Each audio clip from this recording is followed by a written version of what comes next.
Hello there.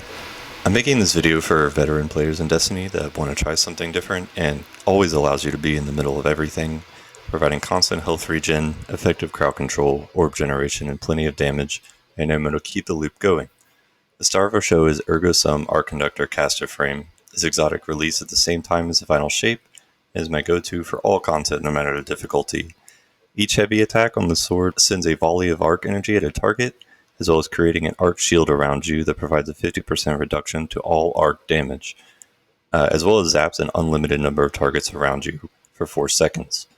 There is a cooldown for hitting one target and then hitting the same target again, and it's about 1.5 to 2 seconds, but honestly, you just don't have to worry about that very often. I'm using Mint Retrograde to stun barrier champions and a crossbow from Desert Perpetual to do the heavy lifting on champion and boss DPS.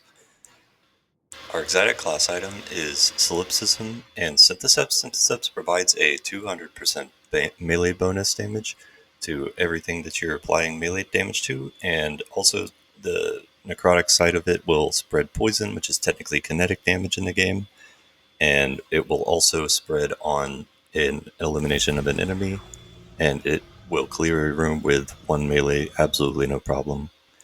The subclass itself, I'm using a Solar Song of Flame Super for absolutely dire situations. Very rarely do I use this.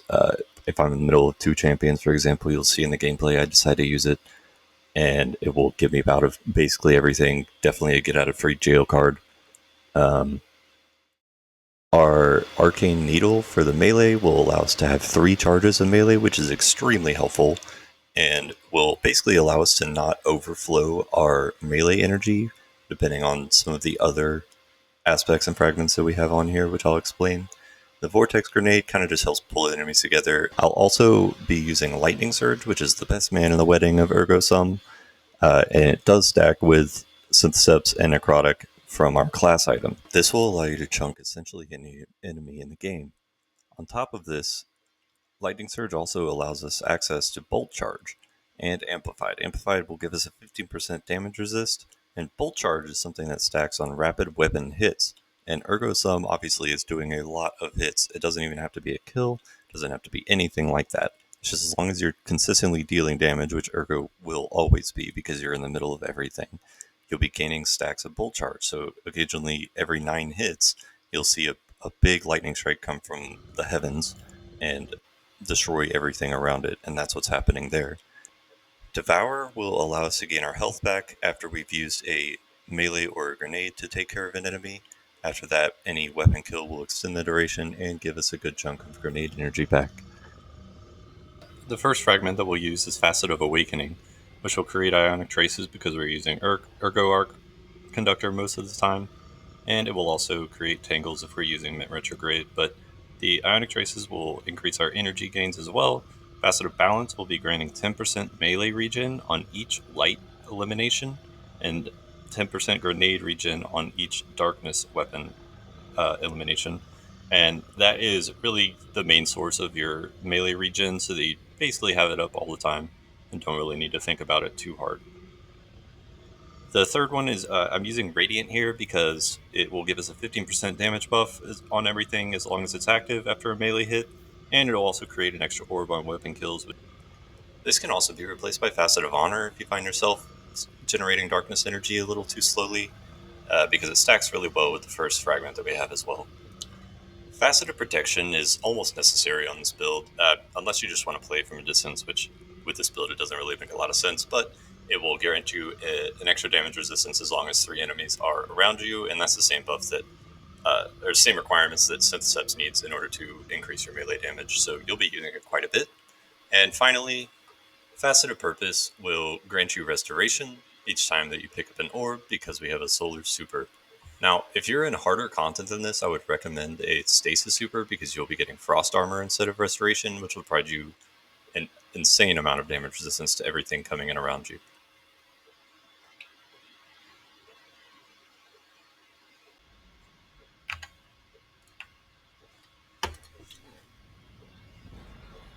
Now, as we get into the gameplay here, I'll just kind of be giving him my live thoughts of what I was thinking during this time and things I should have done differently and how I can maximize the build better. So we just gotta kind of hoverboard our way up there, and we'll start facing the Cabal. What? You're breaking up? I'm flying into a tunnel. Go light him up, Guardian. The first part here, you kind of just have to play a little bit safe. Unfortunately, if you just go around and run around, you're gonna get smacked by a Cabal drop, and that is just instant death, and kind of a meme in the Destiny community. It doesn't really matter what you do. There's no way you can survive it. It's just kind of an instant death. There's this big black things coming down from the sky. As you can see, I'm just kind of using Ergo to break things out here. Kind of trying to focus down the turrets because they really do a lot of damage to me. Really not worried about this unstoppable champion. In addition to that, I also have no gun to stun this unstoppable champion. So I kind of just have to purely damage him down, and you just see by one Sidestep's melee right there, it took him from about half HP down to 0, essentially. Again, just using Sidesteps to re-proc my Devour. Crossbow, he'll go away. So will this guy, this will go away. Picking up my ammo, do the can with crossbow, and goodbye turret. Now, this is the kind of sketchy part that I kind of have to be a little careful. Just gotta stay under this part right here. As long as I do that, I won't get squanched by those. I'm just using retrograde here because everything's grouped up. I've got chain reaction on it and rewind rounds, so I never really have to worry about reloading. You see I just ran out of ammo on my sword. You can tell by the sound cue as well as seeing 0 at the bottom, so I'll just pop Transcendence. I'll actually hit my next grenade, so I start getting my ammo back, and we'll be good from there. There it is. You see the +3, +3, +3, +3. It's very, very fast, actually. Again, it's using Transcendence. It's also freezing him, so he's not as much of a threat and won't walk forward as fast. Using Arc here, and you see it's extending my Transcendence timer at the bottom, a little pink bar. Each time I'm using Ergo, it's just a special interaction with Transcendence and Ergo Sum. Again, nothing to stun this unstoppable with. That's a gun at least. I could pop my super, but he's just not worth it. You'll see in a moment a point where I should have used my super, but I just chose not to, and I'll die for it. Always losing the ego battle. There's that slam. Just melee everything. I'm expecting to hit those. I just kind of missed a little bit right there. I missed the stun, but it's okay. He'll re-rocket shield instantly as soon as I do damage. And there's the stun. Give him one crossbow shot, and he'll go down to almost nothing. You can see how fast the grenade energy is coming back as well. It's just because of Devour. You can see the small arc shield. I am switching weapons very fast here, but that's just because I need to also get the heavy attacks off so that things will stop moving in their tracks, and I don't have to worry about them pushing me into the wall or anything like that. Yellow bar, that's kind of a scary enemy, but he goes away instantly. Everything is just kind of vaporizing at this point. Again, nothing to stun this unstoppable champion with. I'm just kind of egoing him with the amount of damage that I can do and using the boxes as cover. And he'll disappear here in a second. Just using the extra grenade to get myself an extra 6 ammo there, and that's the beginning of this part done. Now, this is a scenario where I should have used my super, but for no reason at all, just chose not to.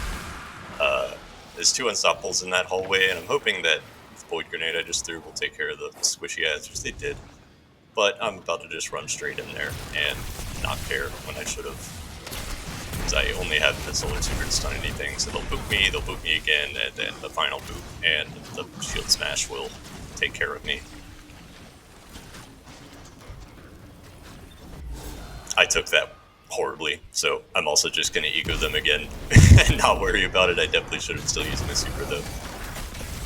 I didn't have armor charge there, but I do have special finisher on in case I do like truly run out of ammo at any point, which can happen, but it's honestly pretty rare. So again, and I need 3 stacks of armor charge in order to do that. I also have a mod that's picking up 2 charges of armor charge for each time that I pick up an orb, so that's helping me quite a bit as well, and just maintaining it. I didn't have any there because I had died, obviously, but Again, anything arc damage, I'm truly not worried about. Even those Thrall, when they explode, they're arc damage, and I can just genuinely tank anything, even at Grandmaster levels. We'll see what happens when Ultimate comes out. I'm really excited about that. Really excited they're adding harder content for top end players and in-game players. This is my favorite room in this entire battleground, just because of how close everything is together in the spawns, how strong the enemies are, and how effective you feel that you're doing when you are in this room attacking the enemies. There's some great eyes here, some great shriekers, and some really strong ogres that you get to deal with, as well as plenty of champions and smaller adds to help fill the space. Normally this Thrall would be an issue. I've got Restoration up. I know I'm probably not going to die to it. I'm full HP. But if I were to run in that with this shield up right now, I genuinely would take 0 damage. It would not do anything to me. Again, just pre-stunning him because I can see the animation starting. Crushing Ergo. Having fun. Running around. Not really worried. Pop Transcendence. Because I know I'm like middle of the road with ammo right now. But I just want to go ahead and charge it. So I'll electrify him. Get him the pop shield, give him a few seconds to wait and stay over there in his corner, take care of the eye, do it to him again, he'll pop shield again, I'll fully stun him this time, and one melee and one more shot should take him out. He actually died in necrotic there, I didn't need to use a bullet on him, but you can see I can just keep the shield up and it takes care of literally everything else around me. That eye is closed because it's suppressed because of my Transcendence nade. Again, just watch my health bar. I mean, I'm taking 0 damage from anything around me. I'm just not worried about it. Everything is going down super easily. Use mid when I can. Doesn't really matter. It's just kind of a preference of when you want to use what. You can see I was starting to take damage there. 1, because it's void. 2, because I was not prepared, didn't have the Tower of proc. Obviously, that is a scenario where I'm gonna pop super in between two champions that are in the animation of stunning. That'll give me a 90-something% damage resistance when I pop Song, so basically impossible to die. I have died actually in Song in a few scenarios because of some of the new modifiers that they've added this season, but it's very, very rare, to be honest. And if you have Devour proc, it's basically impossible. Again, big scary ogre right there. I could not care less. I'm gonna proc my Devour. You see the knight and the small ad die. I run out of ammo. I throw my Transcendence Grenade and I'll start getting that back immediately. Now, this guy has stopped my progress, as you can see, so I need to go take care of him in a second, which I will do. I missed my melee there, because I'm bad. Throw the nade, you see the ammo going up in the bottom. It'll also freeze him, so he can't lock onto me as easily. I also have Amplified, so almost nothing will lock onto me. Here's another scenario where I'll get a pop super because I ran out of things to kill. There's nothing squishy around me that I could have taken out. So I'm just going to use that to get out of jail free card. I'm just throwing my mortars, snapping away, having a good time. Another big scary ogre here. I got lifted off the ground, so that's why you see that failed animation of the sword cast. And he's dead in one melee. Because I had everything proc that I needed to. There's also a seasonal mod this season, or an artifact mod this season, that will increase my melee damage as long as I have either Amplified or Radiant up. It also applies to Overshield, but I obviously don't have access to Overshield in this build. One melee is dead. This should be 2 or 3 crossbow shots. It's 2. He's just vaporized. I will say this crossbow is a lot of fun to use just because of the fact that you can go get the ammo and just how strong it is this season with Temporal Blast. Now, this is a very different arena from what we were just in. This is a big open space, lots of room, lots of things that can go wrong, and really hefty, chunky enemies that are dealing all different kinds of damage. You see the turrets up there with the kinetic damage. Begin the right approving here. All the thralls for melee damage, which I'm really honestly not worried about. But there I proc my Devour. I have a 9-second timer going in my head right now. It doesn't show it anywhere on the screen, but I'm praying that Bungie will give us access to more things that we can see. Procking it again. Throwing Ergo, grabbing my ammo back. And he's about to pop his shield. There it is. See, I'm just getting moved around a lot by a lot of things. If I did not have all these buffs up, I would be dead instantly. I'm just going to use Super here to not worry about the stunning of them too much. I'm just going to throw a mortar, snap at them, and they'll basically go away after one shot. There they are. See, that's a full boss slam right there that I am just tanking, and the super is doing no damage to me. Now I'm a little bit more squishy because I don't have Devour procced. Proc it again, I'll throw Ergo. It throws up his shield, just a few shots from this. And it goes away. It's a nice bungee teleport right there. Props Transcendence, getting a little low on ammo, but not really. Just kind of wanted the extra protection and energy regen. Is you can see that the bar is doing no damage, nothing is doing any damage to me, especially in Transcendence. Proccing Devour again, throwing Ergo. It's the same cycle on repeat, but genuinely it is so much fun to do. You're just not worried about dying. Unless you make a really stupid mistake like I'm about to do.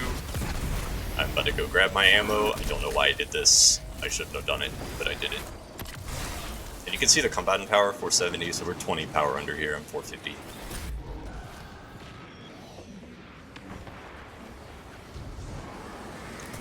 This is a big scary area I'm about to go into, really highly condensed ads, and a lot of dangerous champions that can do things to me. Everything has shields, essentially. I can already feel the kinetic damage from those barrier champions for whatever reason. I just missed my melee there, to be honest, I think is what happened. Didn't proc Devour, and I would have immediately turned around and gone on the right side of that barrier there and taken care of them, but I obviously messed up. So I'll just go ahead and focus them down right now, because I don't want to deal with them anymore. Get into proc shield by shooting them at the barrier. Anti-barrier weapon, and crossbow, they'll go away. Do the same thing. I should have popped my super earlier, to be honest with you. I do here in a few seconds, but this is another scenario where it might be necessary to do it, but I knew I was kind of going to be fine, because I was going to be able to kill the champion.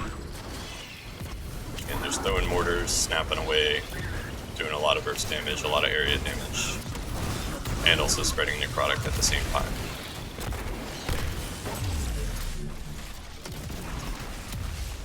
Take care of his shield.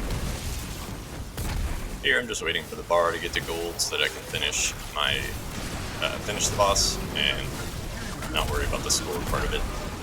And it'll happen in a few seconds.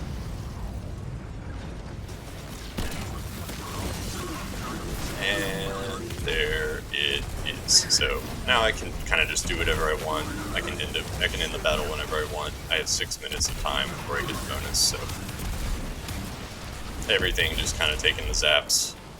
You can see the super bar is charging very quickly as well, especially when I'm using melees and things like that. And adios. Now I'm about to show you my mods in the next portion. So if you want to stick around and see that, please do. The Hive look like they're withdrawing and the Cabal are on the run. Yes, excellent work. That should weaken the holdouts in this region. On the helmet, I'm using Radiant Light, which can be easily replaced. It does not matter, obviously, in solo content. And double arc surges for Ergo, because it's creating a double-sized orb of power. On the arms, I'm using Heavy-Handed, which will give me extra super for melee kills, and Momentum Transfer, as well as Impact Induction, which will grant grenade and melee energy vice versa whenever you use one or the other. On the chest, the important one here is Lucent Blades. Honestly, you could give us 2 stack of this. It's really all very necessary and really helpful and feels a lot cleaner in the gameplay. I'm also using the Strand ammo generator here. I probably should have used Arc, because I really am using Arc Conductor so much more. I just don't know the impacts of those yet. I haven't used these mods too much. One of the bigger aspects of this build as well is the fact that I'm using a full set of Bushido armor, which will grant me health on freshly drawn weapons, as well as give me damage resistance, as long as I'm dealing damage and eliminating enemies with either a bow, a sword, or a shotgun. And obviously I'm using Ergo here as my main weapon, so it will happen a lot and extend that duration very long. On the legs, I'm using Absolution, which I'm using a double stack of, and will give me increased energy for each orb that I pick up across all 3 abilities, as well as a melee orb gatherer whenever I pick up an orb, I'll get melee energy back as well. And finally, on the class item, I'm using Powerful Attraction, which will gather all orbs in the area whenever you use a class ability, which is Phoenix Dive in this case, which will also give you Cure, so it's a really safe option. And I'm using Special Finisher, which will give me special ammo as long as I have 3 orbs in my Arbor Charge capacity. That's about it. Thank you so much for watching if you have made it to this point, and thank you for dealing with all the technical difficulties I faced in this. I've never done this before, but I really had a lot of fun making it. Feel free to leave a comment, helpful or not, in the bottom. I don't really care. I'll take it all the same. Yeah, so thanks so much, and have a great day.